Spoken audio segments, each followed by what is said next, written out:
Hello, Malcolm here, and welcome to Tuesday Teaching Tips, episode 107. And today we're talking about how to deliver a meaningful talk at that point in the service where we come to the communion, or what's sometimes called the Lord's Supper.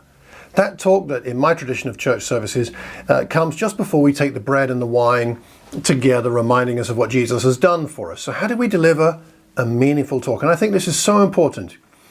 It's a passion of mine that we have meaningful communions, that we do something that honors God, honors Jesus, but also refreshes us in the way that I believe the communion is designed to do. So there's a passion for me there. And if you've been around like me, you will have heard perhaps, and perhaps even delivered, quite a few dull, repetitive communions that say more or less the same thing over and over again, week by week, and then we lose the specialness. Or something else that happens, if it's not dull and repetitive, is sometimes people go off on flights of fancy, on strange tangents, which have nothing to do with what Jesus did on the cross. They're in search of creativity, but they only bring confusion and distraction. I've been there myself, so I'm not accusing anybody else in particular. But what about you? How creative are you, and yet staying connected with what Jesus did for us?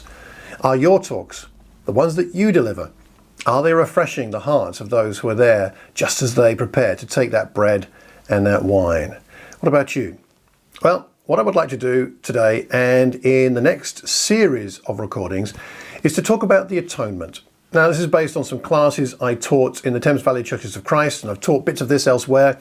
And I'm not going to teach everything about the atonement. That would require hours and hours of recording. But I want to give some tips, some thoughts, some angles, some particular aspects of the atonement in these recordings so that we can then bring that into our communion talks and create depth rather than searching for creativity that goes beyond the bounds of what the communion is really all about, but also so that we can avoid being repetitive. That's my goal. I hope to achieve it. You can let me know whether we get there or not. But before we go any further, let's go to the scriptures. 1 John chapter 4, verse 10 says this: "This is love, not that we loved God, but that he loved us and sent his Son as an atoning sacrifice for our sins." This is the heart of what we're talking about here, what God has done for us. And then earlier in 1 John chapter 2, let me also read for us the first two verses of 1 John chapter 2, which say this: "My dear children, I write this to you so that you will not sin, but if anybody does sin, we have an advocate with the Father, Jesus Christ, the righteous one. He is what? He is the atoning sacrifice for our sins.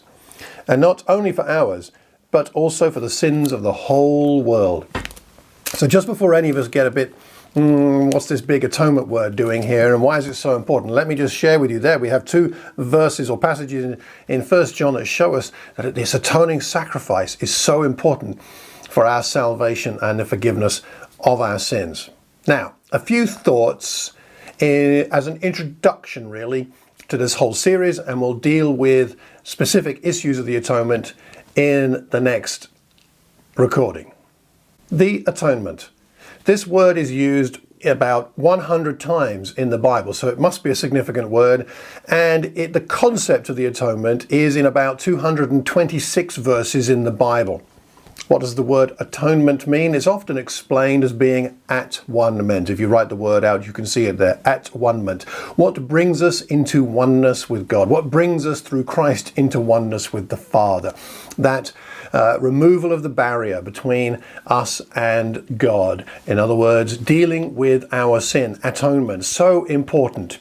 I think it's helpful to think about the atonement in terms of direction. In general, I'm going to summarize the atonement in terms of 3 directions, and we'll expand this and unpack it in the future recordings. There tend to be 3 directions. The first direction of the atonement is to do with Satan. It's for him in a way, to satisfy him. It's to do with having victory over evil. Satan personifies evil. He, you could say, is evil. How do we deal with Satan? How do we reckon with him being the master of this world and having control over us? And so some would say that the atonement primarily is about defeating him, having victory over evil. And we'll talk more about that in particular in the next recording next week. But that's the first direction. This atonement is directed towards Satan. The second direction is directed towards God. In other words, the atonement helps satisfy God's justice, his putting together his holiness and his love. It's about a legal satisfaction. This is probably the most common of the types or the directions of the atonement is towards God. It satisfies him. So does it satisfy Satan primarily? Does the atonement satisfy God primarily? Or our third direction is towards humankind. In other words, is the atonement primarily about our healing? Now you may say, do we have to discern between those three? Well, we have to think about all three so that we have a proper understanding of the atonement, get our own convictions about the atonement, and then we carry that into our talks about the communion. And we may be able to find ways to talk about the communion in terms of satisfying Satan or having the victory over evil. We may be able to talk about the communion in terms of satisfying God, which is the most common in at least where I am in my fellowships. We might be able to talk about the communion in terms of how it heals us, the human focus. So the direction towards Satan, the direction towards God, the direction towards humankind. Have you thought about these three directions of the atonement? Again, we'll unpack this more in future recordings. But for now, I'm going to stop there before we get too technical and too much into one recording. So my question to you is this.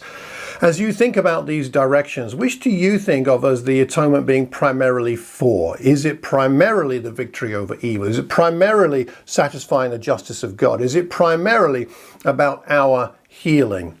I dare say you would agree that all three might be involved, but for you personally, how do you see it? And then how does that affect the way that you talk about the cross, talk about atonement, and indeed talk about the communion, talk about the Lord's Supper? What do you see as primary? I would love to know.